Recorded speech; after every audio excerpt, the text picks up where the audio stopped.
I absolutely love salad. It's what I eat for lunch most days, and it's generally an accompaniment to whatever I'm having for dinner. But come wintertime, there's something that just doesn't feel right about the traditional green salad with cucumbers and tomatoes.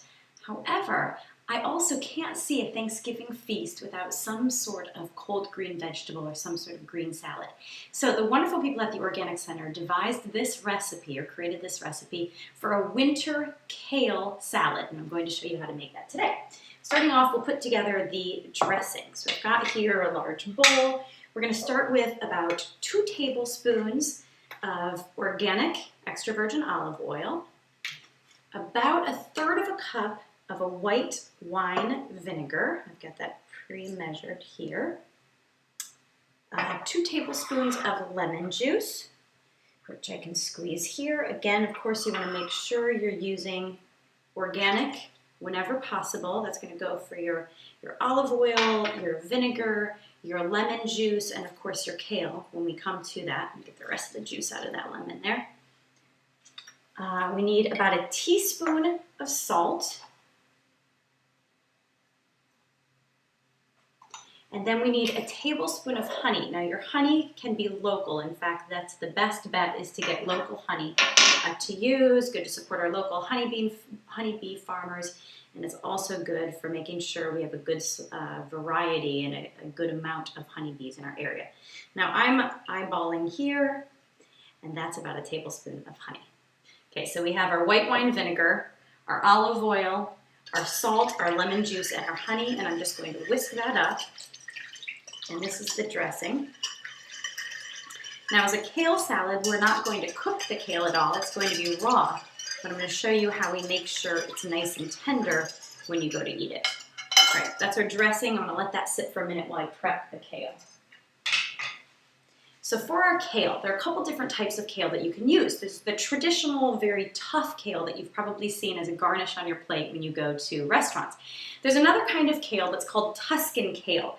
It's also called lacinato kale or dino kale, like dinosaur kale. And it's a little bit more delicate. The flavor is a little bit more delicate. The leaf is a little bit more delicate, so it makes for a more tender salad.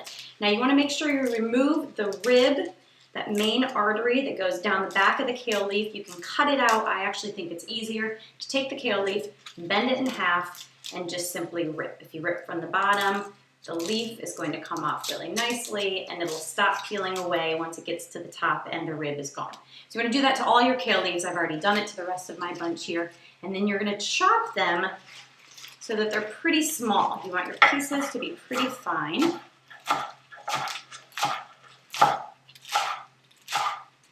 And I'll go through all of the kale this way.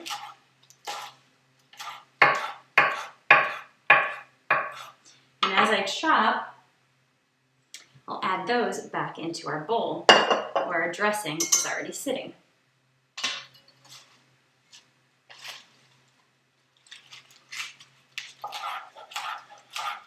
Okay, now all of my kale is in the bowl here. And I used mostly the lacinato kale, which is that Tuscan kale that's more delicate, but I also used a little bit of the more traditional horsey kale because it was what I could get my hands on. It was imperative to me that I make sure my kale was organic, and they didn't have enough of the one variety when I went to the store, so I got some of the other kind, and that's totally fine. I'm tossing this kale in the dressing here, and you can see I'm using my hands. It's a pretty messy job, but what I want to do is I want to tenderize the leaves a little bit with that dressing. So I'm actually kneading them a little bit as if it's a loaf of bread, as if it's bread dough here, to tenderize them a bit. Now I want to make this ahead of time, which is another tip for Thanksgiving. Of course, you always want to prep as many of your foods ahead of time as you possibly can to cut down on that last minute panic before you serve it to your guests. But you can see already that the leaves have decreased in size, and they are much, much more tender. Look at that, they're starting to get a little bit darker in color. It's actually getting a little bit bruised, but it's tenderized them quite a bit. So there we have the kale, looking very good. And I'm going to add to that now about 1/4 of a cup of goat cheese. Again, you want to make sure it's organic. Now, a lot of people who are lactose intolerant, surprisingly, can handle goat cheese. They can't handle any dairy from cows, but they can handle it from goats. Of course, if you have a family with some food allergies, you might want to serve the goat cheese on the side.